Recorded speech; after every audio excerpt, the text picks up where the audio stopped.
فلسطین کی آزادی کا مشن، یہودیوں کو قدم قدم پر دھول چٹانے والا، اکیلا ہی عالم کفر سے ٹکرانے کا حوصلہ رکھنے والا، پاک دھرتی کا ایک عظیم مجاہد، کفر پر لاوے کی طرح برسنے والے اس مجاہد کی طویل داستان سننے کے لیے چینل کو سبسکرائب کیجئے اور ویڈیو کو لائک کیجئے۔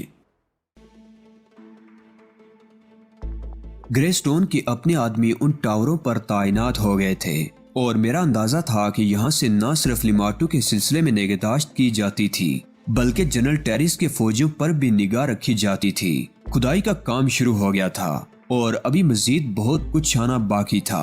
اس سلسلے میں ہاگن نے مجھے تفصیل بتائی تھی۔ ہاگن ذرا مختلف مزاج کا انسان تھا، بے پرواہ، لاؤبالی اور یارباش۔ اکثر وہ میرے پاس آ جاتا تھا اور مجھ سے بہت سی گفتگو کیا کرتا تھا۔ اس نے کہا کہ جو کچھ یہاں ہو رہا ہے اس کی تکمیل کے بعد جب وہ اپنے وطن واپس جائے گا تو ان لوگوں سے علیحدگی اختیار کر لے گا۔ اس کے لیے اسے اجازت دی گئی ہے۔ اپنے وطن میں وہ ایک پرسکون زندگی گزارنے کا خواہاں تھا۔ حالات اب کافی پرسکون نظر آتے ہیں مسٹر علی، ہاگن نے کہا۔ مسٹر ڈیبو نے یہاں خاصی بہتر پوزیشن حاصل کر لی ہے اور اس کے اقدامات اسے ایک اچھا منتظم ثابت کر رہے ہیں۔ ہاں ہاگن، جنرل کے آنے سے کافی تحفظ مل گیا ہے تم لوگوں کو، میں نے جواب دیا۔ آپ کے پاس جیپ ہے مسٹر علی، کیوں نہ ہم شام کو تھوڑی دور آوارہ گردی کے لیے نکل جایا کریں؟ اب تو ایسا کوئی خطرہ بھی نہیں ہے۔ دراصل میں اپنے آپ کو ذہنی طور پر کچھ تھکا تھکا محسوس کر رہا ہوں۔ کوئی حرج نہیں ہے، شام کو جس وقت بھی تم مناسب سمجھو میرے پاس آ جانا، ہم چلیں گے۔ آسمان چند روز تک شفاف رہا تھا لیکن اس علاقے میں شاید زیادہ تر بادل چھائے رہتے تھے یا پھر اس موسم کی بات تھی کہ ابر پھر چھا گیا تھا اور آسمان صبح سے شام تک بادلوں سے ڈھکا رہتا تھا۔ رات بھی گہری تاریک ہوتی تھی۔ شام کو تقریباً 4:30 بجے ہاگن تیار ہو کر میرے پاس پہنچ گیا اور میں جیپ لے کر اس کے ساتھ نکل آیا۔ صحرائے اعظم میں ہاگن پہلی بار آیا تھا اور یہاں کی کہانیوں سے بہت متاثر نظر آتا تھا۔ کہنے لگا، اس دن مسٹر علی پہلی بار ہمارا سابقہ ان 2 سیاہ فام وحشیوں سے پڑا تھا۔ میں نے بہت عجیب محسوس کیا کیونکہ اس قسم کے واقعات میں امریکن فلموں میں دیکھ چکا ہوں لیکن مجھے وہ صرف کہانیاں محسوس ہوتی تھی۔ میں سوچ بھی نہیں سکتا تھا کہ ہمارے ساتھ بھی ایسا کوئی واقعہ پیش آ سکتا ہے۔ میں مسکرا کر خاموش ہو گیا۔ جانتا تھا کہ ہاگن نے ایسا صرف ایک ہی واقعہ دیکھا ہے جبکہ میری زندگی میں اس کے علاوہ اور کچھ تھا ہی نہیں۔ ہم لوگوں نے ایک سمت کا تعین کیا اور چل پڑے۔ چند روز کے امن کے بعد یہ احساس ہو گیا تھا کہ کم از کم لیماٹو کے قبائل اب ایک مخصوص دائرے میں کوئی کارروائی نہیں کر سکتے اور انہیں احساس ہو گیا ہے کہ خطرہ ان کے سروں پر موجود ہے۔ جس علاقے کی طرف ہم نے رخ کیا تھا وہ ضرورت سے کچھ زیادہ ہی خوبصورت تھا۔ جنگلی پھولوں کے تختے دور دور تک بچھے ہوئے تھے اور ان کے درمیان قدرتی پگڈنڈیاں سی بن گئی تھی۔ کچھ اور آگے بڑھے تو جانور نظر آنے لگے۔ چھوٹے خوشنما پرندے، بگلے کی قسم کا ایک عجیب و غریب پرندہ جسے اس سے پہلے میں نے کبھی نہیں دیکھا تھا۔ کچھ اور آگے بڑھے تو ہرنوں کی ایک ڈار چرتی نظر آئی۔ میں نے ہاگن سے کہا کہ اگر یہاں یہ جانور ہیں تو ممکن ہے درندے بھی موجود ہوں۔ ہاگن نے اپنی چھوٹی سی سب مشین نکال کر دکھائی اور بولا، جنگلی جانوروں کا تو مجھے کوئی ڈر نہیں ہے، اگر سامنے آ بھی گئے تو بے موت مارے جائیں گے۔ میں نے کوئی جواب نہیں دیا۔ حسین مناظر نے اس طرح اپنی طرف متوجہ کر لیا تھا کہ راستے کا بھی کوئی اندازہ نہیں رہا۔ خوشنما پرندے اور چھوٹے چھوٹے جانور اپنے ارد گرد کے ماحول سے مجھے غافل کرنے میں کامیاب ہو گئے تھے اور میں شاید اس رینج کو بھول گیا تھا جس میں ہمیں رہنا تھا۔ جیپ کافی دور نکل آئی، پھر بہت دور جانے کے بعد ہلکی سی ڈھلان کا سلسلہ شروع ہوا اور میں نے وہ پہاڑی نالا دیکھا جو سفید جاگ اڑاتا ہوا تیزی سے بہہ رہا تھا۔ نالے کے کنارے ہرنوں کی ڈار کلانچیں بڑھ رہی تھی۔ ہاگن نے ایک طرف اشارہ کیا اور ہم اسی سمت چل پڑے۔ جیپ دیکھ کر ہرنوں نے کلانچیں بھری اور آن کی آن میں ہماری نگاہوں سے اوجھل ہو گئے۔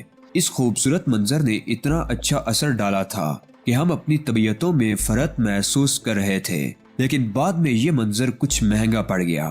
دفعتاً ہی فائرنگ کی آواز سے یہ گہرا سناٹا ٹوٹ گیا۔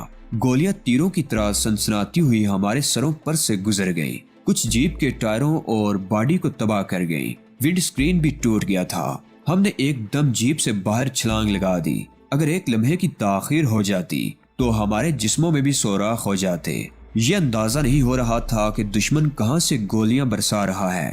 فائرنگ برابر ہو رہی تھی اور گولیاں ہمارے اوپر سے سنسناتی ہوئی گزر رہی تھی۔ درختوں کی شاخیں اور پتے ان گولیوں سے ٹوٹ ٹوٹ کر نیچے گر رہے تھے۔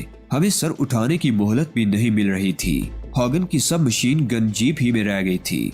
دفعتاً میں نے ہاگن کا ہاتھ پکڑا اور برق رفتاری سے نالے میں چھلانگ لگا دی۔ میرا یہ اقدام بر وقت رہا تھا کیونکہ جیپ فوراً ہی ایک دھماکے سے اڑی تھی اور فضا میں شعلے بکھر گئے تھے۔ یہ لمحہ بھی میری زندگی کا بہت ہی سنسنی خیز تھا۔ مجھے اچانک ہی احساس ہوا تھا کہ کوئی گولی جیپ کے پیٹرول ٹینک کو بھی لگ سکتی ہے اور میں نے فوری عمل کیا تھا۔ پھر وہی ہوا تھا جو میں نے سوچا تھا۔ اگر ہم جیپ کے نزدیک ہوتے تو پھر ہمیں بچانے والا اس روئے زمین پر کوئی نہ ہوتا سوائے خدا کے۔ نالے میں کود تو گئے تھے لیکن ٹھنڈے پانی نے ہاتھ پاؤں ایک دم سن کر دیے۔ ہم جیپ سے دور نکل آئے اور پھر ہم نے مخالف سمت تیرنے کی کوشش کی۔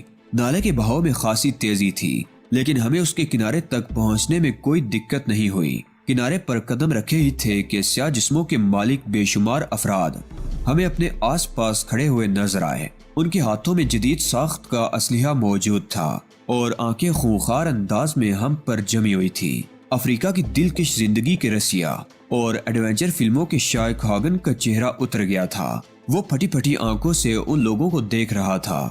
پھر اس نے سہمے ہوئے لہجے میں کہا، یہ تو وہی لوگ ہیں۔ ہاں، ساکت ہو جاؤ، ان کے پاس ہتھیار ہیں۔ اگر انہیں ذرا بھی شبہ ہو گیا کہ ہم کوئی جوابی کارروائی کرنے کی کوشش کریں گے تو وہ اسی جگہ ہمیں بون ڈالیں گے۔ ہاگن ساکت و جامد کھڑا رہا تھا۔ اس نے اپنے دونوں ہاتھ اس طرح سامنے کر لیے کہ ان لوگوں کو اس کے خالی ہاتھوں کا اندازہ ہو جائے۔ وہ بے شمار افراد تھے اور پوری طرح چوکس نظر آ رہے تھے۔ پھر ایک قوی ہیکل شخص آگے بڑھا۔ اس کا چہرہ بے حد خونخوار اور بدن بے حد مضبوط تھا۔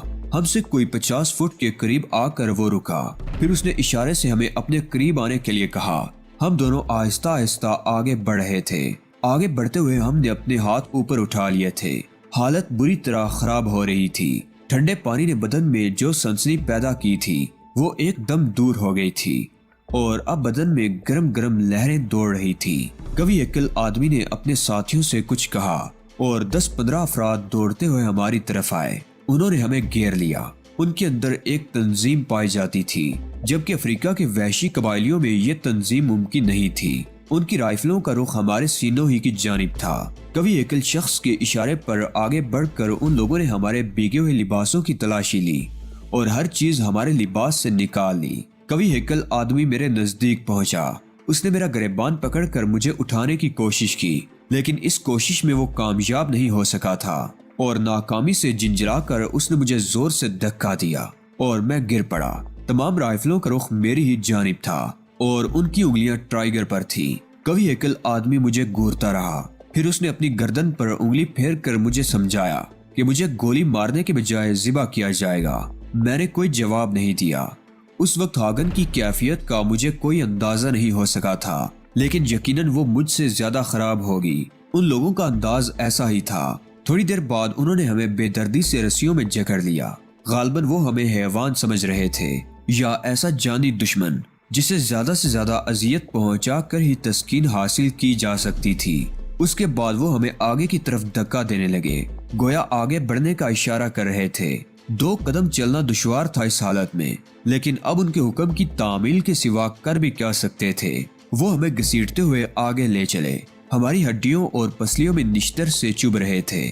ہاتھوں اور بازوؤں اور کمر کے علاوہ انہوں نے ہماری گردن میں بھی پھندے ڈال دیے تھے تاکہ ہمارے بھاگنے کا کوئی امکان نہ رہے۔ چلتے چلتے ہمارے قدم سست پڑتے تو وہ بری طرح لاتیں اور گھوسے مارنے لگتے۔ قوی ہیکل آدمی چیخ چیخ کر اپنے ساتھیوں کو ہدایت جاری کیا جا رہا تھا۔ ہاگن مجھ سے زیادہ بری حالت میں تھا۔ اس کی ایڈونچر پسندی نے نہ صرف اسے بلکہ مجھے بھی عذاب میں گرفتار کرا دیا تھا۔ میں بار بار اسے دیکھتا۔ اس کا چہرہ اب تاریک پڑ گیا تھا۔ لاتوں اور گھوسوں نے اس کی حالت تباہ کر دی تھی۔ بار بار گرتا تو وہ لوگ اسے بالوں سے پکڑ کر کھڑا کر دیتے اور پھر دھکے دے کر آگے بڑھانے لگتے۔ بالآخر یہ طویل سفر ایک دریا کے کنارے ختم ہوا یہاں ٹھنڈی ہوا کے فرحت بخش جھونکوں اور درختوں کے خوشگوار سائے نے ہمارا استقبال کیا اور کچھ جان میں جان آئی۔ دریا کے پار دوسرے کنارے پر ایک بستی کے آثار نظر آ رہے تھے۔ ٹوٹے پھوٹے جھونپڑے اور کچی مٹی سے بنے ہوئے مکانات بے ترتیبی سے بکھرے ہوئے تھے۔ غالباً یہ لیماٹو کے قبائل ہی کی کوئی بستی تھی، لیکن حیرت کی بات یہ تھی کہ ہم جیپ کے ذریعے بہت طویل سفر طے کر کے یہاں تک پہنچے تھے اور ہمیں اس کا اندازہ ہی نہیں ہو سکا تھا، ورنہ جنرل ڈیبو نے بتایا تھا کہ جہاں تک اس نے فوجی چوکیاں قائم کی ہیں وہاں سے لیماٹو کا علاقہ صرف 10-12 میل کے فاصلے پر ہے۔ گویا ہم نے 10-12 میل کا فاصلہ بھی عبور کر لیا تھا۔ وہ لوگ ہمیں ہانکتے اس بستی کی طرف لے جانے لگے۔ بستی کے مکانوں کے آس پاس دوسرے لوگ نظر نہیں آ رہے تھے۔ یوں محسوس ہوتا تھا جیسے یہ کوئی ویران بستی ہو اور یہاں انسانی آبادی نہ ہو۔ ہم بستی میں داخل ہو گئے اور مجھے اس بات کا یقین ہو گیا کہ اس بستی میں عام آبادی نہیں ہے، بلکہ اگر کبھی آبادی ہوگی تو اب اسے یہاں سے کہیں اور منتقل کر دیا گیا تھا۔ ہمیں ایسے مکان کے احاطے میں لے جایا گیا جو کچی مٹی کے گارے سے بنایا گیا تھا لیکن کافی مضبوط تھا۔ احاطے کے اندر داخل کرنے کے بعد ہمیں ایک بڑے سے ہال نما کمرے میں پہنچا دیا گیا جس کا فرش ناہموار تھا۔ اس کمرے میں تاریکی تھی اور حد درجہ سیل کی وجہ سے ایک ناگوار سی بو نتنوں میں گھس کر دماغ کو پریشان کر رہی تھی۔ ایک گوشے میں گاس کے انبار پڑے ہوئے تھے۔ ہمیں اندر لانے والے اس گاس پر بیٹھ گئے اور ہمیں بھی وہیں بیٹھنے کے لیے کہا گیا۔ اس سفر سے بدن ٹوٹ گیا تھا۔ رسے جو ہمارے جسم سے بندھے ہوئے تھے مسلسل ہماری پسلیوں، کوہنیوں اور کمر میں چبھ رہے تھے۔ میں نے ان لوگوں سے جو ہمیں یہاں تک لائے تھے فریاد کی کہ کم از کم ہماری یہ بندشیں ہی ڈھیلی کر دی جائیں، لیکن وہ لوگ ہماری بات نہ سمجھ کر صرف ایک دوسرے کی شکل دیکھ کر رہ گئے تھے۔ اب ہماری آنکھیں اس نیم تاریکی سے مانوس ہو گئی تھی۔ کمرے میں ان لوگوں کے علاوہ اور کوئی نہیں تھا۔ وہ لوگ بھی اس طرح بیٹھے ہوئے تھے جیسے یہاں سے جائیں گے نہیں۔ رات بیگنے لگی۔ تھکن اور رسوں کی چبھن جسموں کا جوڑ جوڑ توڑے دے رہی تھی۔ نہ جانے کتنا وقت گزر گیا اور اس کے بعد غالباً ہمارے بدن اس تکلیف کے بھی عادی ہو گئے۔ ہم زمین پر لیٹ گئے تھے۔ رسے جسم میں گھسے جا رہے تھے لیکن پلکیں بوجھل ہونے لگی تھی۔ نہ جانے کب تک ہمیں اس دکھن کا احساس رہا، پھر ہم اس سے بے نیاز ہو گئے۔ رات گزر گئی اور کوئی ایسا واقعہ پیش نہ آیا جو قابل ذکر ہوتا۔ صبح کو انہوں نے ہمیں لکڑی کے پیالوں میں کچے پکے ابلے ہوئے چاول جن پر نمک چھڑک دیا گیا تھا ناشتے کے لیے دیے، لیکن ابھی بدن میں جان باقی تھی اور بھوک نے اس قدر نڈال نہیں کیا تھا کہ ہم یہ چاول معدے سے اتار سکتے۔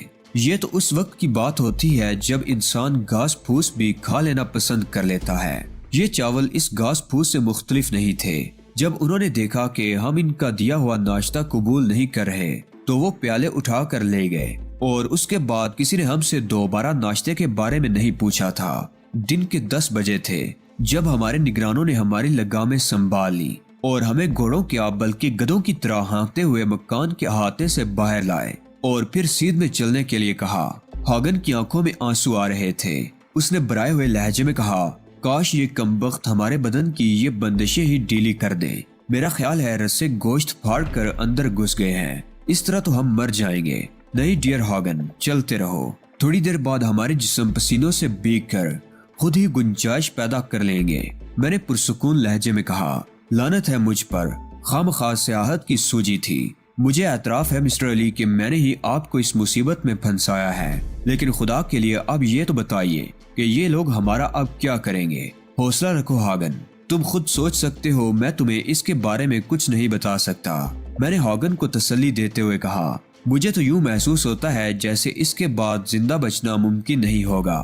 جو ہوگا دیکھا جائے گا، پہلے سے اپنی جان ہلکان کرنا بے معنی ہے، میں نے کہا اور ہاگن خاموش ہو گیا۔ میں خود بھی نہیں کہہ سکتا تھا کہ آنے والا وقت ہمارے لیے کیا فیصلہ کرے گا۔ اس بار بھی سفر کافی طویل تھا۔ وہ خالی بستی اب اتنی پیچھے رہ گئی تھی کہ نگاہوں سے معدوم ہو گئی تھی۔ ہمیں بستی سے نکال کر گھنے جنگلوں میں لایا گیا اور پھر جڑی ہوئی شاخوں والے گھنے درختوں کے نیچے سے گزار کر ایک اور بستی میں لایا گیا جو آباد تھی۔ اس آباد بستی میں شاید ہماری تقدیر کا فیصلہ ہونے والا تھا۔ نیم برہنہ لباس میں ملبوس مرد اور عورتیں اپنے اپنے کاموں میں مصروف تھے اور یوں محسوس ہوتا تھا جیسے ان لوگوں کو خود سے کچھ دور منڈلاتے ہوئے خطرے کا کوئی خدشہ نہ ہو۔ وہ سب کے سب پرسکون نظر آتے تھے۔ اس بار ہمیں جس نئے قید خانے میں پہنچایا گیا تھا وہ لکڑی کا بنا ہوا تھا۔ یہاں لا کر ہمیں رسوں کی قید سے آزاد کر دیا گیا تھا اور اس تکلیف دہ بندش سے نجات پانے کے بعد گویا نئی زندگی ملی تھی۔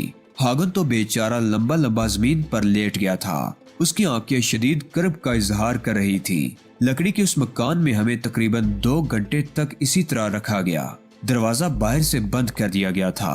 ٹھیک 2 گھنٹے کے بعد لکڑی کے مکان کا دروازہ کھلنے کی آواز سنائی دی اور پھر چند وحشی نظر آئے جو اندر گھس آئے تھے۔ انہوں نے ہم سے اٹھنے کے لیے کہا۔ ہاگن کو اٹھنے میں دیر ہوئی تو وحشیوں میں سے ایک کی ٹھوکر اس کی کمر پر پڑی اور اس طرح پڑی کہ وہ اچھل کر دروازے سے باہر آ گرا اور غالباً بے ہوش ہو گیا۔ میری آنکھوں میں خون اتر آیا تھا لیکن برداشت کرنے کے علاوہ اور کوئی چارہ تو نہیں تھا۔ میں لکڑی کے اس مکان سے باہر نکل آیا اور جھک کر ہاگن کو دیکھنے لگا۔ وہ بے ہوش ہو گیا تھا۔ میں نے سیدھے ہو کر خونخوار نگاہوں سے اپنے سامنے کھڑے ہوئے لوگوں کو دیکھا، لیکن اس وقت ایک شخص آگے بڑھا اور تعجب خیز لہجے میں بولا، او مسٹر علی آپ۔ میں نے اس شخص کو ایک ہی نظر میں پہچان لیا۔ یہ جنرل کیرانو تھا۔ میں سوچ بھی نہیں سکتا تھا کہ یہ آپ ہوں گے۔ واقعی میرے ذہن میں یہ گمان نہیں تھا۔ مجھے اطلاع ملی تھی کہ 2 آدمی پکڑے گئے ہیں۔ میں نے جنرل کیرانو کو کوئی جواب نہیں دیا، خاموشی سے اسے گھورتا رہا۔ تب وہ اپنے ساتھیوں کی طرف منہ کر کے بولا، انہیں میری رہائش گاہ پر لے آؤ اور اس بے ہوش شخص کو واپس اسی بیرک میں پہنچا دو۔ اس کی نگہداشت ضروری ہے۔ جنرل کی ہدایت پر عمل کیا گیا۔ وہ واپس پلٹ گیا تھا۔ میں نے اس کے ساتھ ایک دیو کامت شخص کو دیکھا جو تیندوے کی کھال میں ملبوس بلا شبہ کوئی دیو ہی نظر آتا تھا۔ مجھے اندازہ ہو رہا تھا کہ یہی شخص لیماٹو ہو سکتا ہے۔ گویا جنرل ٹیرس کو موصول شدہ اطلاعات بالکل درست تھی۔ کیرانو سیدھا لیماٹو کے پاس پہنچ گیا تھا۔ بہرحال میں جانتا تھا کہ کیرانو بھی میرے ساتھ اچھا سلوک نہیں کرے گا۔ چند سیاہ فام وحشیوں نے مجھے ہتھیاروں کی زد پر لے کر ایک اور لکڑی کے بنے ہوئے مکان میں پہنچا دیا جو خاصا کشادہ تھا۔ مکان کے ہاتھے میں پھولوں کی بہتات تھی۔ سامنے ہی چند سیڑھیاں چڑھ کر ایک برآمدہ نظر آ رہا تھا جس پر ایک کرسی پر جنرل کیرانو بیٹھا ہوا تھا۔ اس کے سامنے چند کرسیاں خالی پڑی ہوئی تھی۔ لانے والوں نے مجھے اس کی طرف دھکیل دیا۔ جنرل کیرانو نے مقامی زبان میں ان لوگوں کو کچھ ہدایات دی۔ وہ سب احاطے کے آخری حصے میں جا کر کھڑے ہو گئے، غالباً میری نگرانی کر رہے تھے۔ جنرل کیرانو نے ایک سمت اشارہ کر کے کہا، بیٹھ جاؤ مسٹر علی، بیٹھ جاؤ۔ میں تم سے کچھ گفتگو کرنا چاہتا تھا لیکن مجھے کبھی اس کا موقع نہیں مل سکا۔ یہ اچھی بات ہے کہ اس وقت میں تمہارے موقف سے واقف ہو جاؤں۔ میں خاموشی سے کیرانو کو دیکھتا رہا۔ تب اس نے دوبارہ کہا، پلیز بیٹھ جاؤ مسٹر علی، بیٹھ جاؤ۔ جنرل کیرانو عجیب سی نگاہوں سے مجھے دیکھ رہا تھا۔ پھر اس نے کہا، تم نے سارڈان میں کان کنی کا ٹھیکہ حاصل کر کے مجھے جو ذکر پہنچائی ہے اس کا کوئی نعم البدل نہیں ہو سکتا، اور یہی نہیں بلکہ تمہاری وجہ سے کاربوریٹ کو جو نقصان پہنچا ہے وہ بھی ایسا نہیں ہے جو قابل معافی ہو۔ یہ حقیقت ہے کہ تمہاری اس کوشش کے بعد کاربوریٹ کے نمائندوں نے تم سے نفرت کے اظہار کے طور پر تم کو قتل کرنا چاہا تھا، لیکن تم خوش نصیب ہو کہ بچ گئے۔ میں تمہارے بارے میں اس دوران کافی چھان بین کرتا رہا ہوں اور مجھے یہ بھی معلوم ہو چکا ہے کہ جنرل ٹیرس کو برسر اقتدار لانے والوں میں تم سر فہرست تھے۔ والٹو موبائل نے تمہارے ہاتھوں شکست کھائی اور یقیناً جنرل ٹیرس کی تم سے بہت زیادہ محبت اور تمہاری بات پر آنکھیں بند کر کے اعتماد کر لینا اس بات کا اظہار کرتا ہے کہ تم نے اس کے ساتھ کوئی اتنا بڑا ہی احسان کیا تھا۔ لیکن مسٹر علی، ان ساری باتوں کو نظر انداز کر کے اگر میں تم سے صرف تمہارے بارے میں پوچھوں تو کیا تم مجھے جواب دینا پسند کرو گے؟